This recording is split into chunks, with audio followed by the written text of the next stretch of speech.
So let's go to NZDCAD. So NZDCAD it's kind of the same thing, but it has already broken out of its zone. So for NZDCAD, well, what I will wait for to happen is for price to come retest this zone here. You know, give me some price action and come back down. And I will also like for this EMA to be down here as well, to be honest with you. So price actually might come into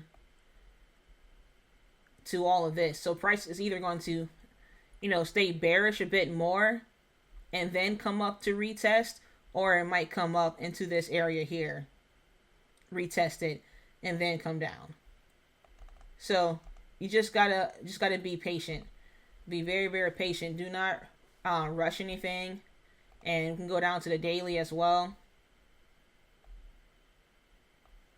Yeah, don't rush anything. Just let price and everything just play out. Just do not rush anything, because it actually might get sticky in this area. So just be patient. Be as patient as you can be.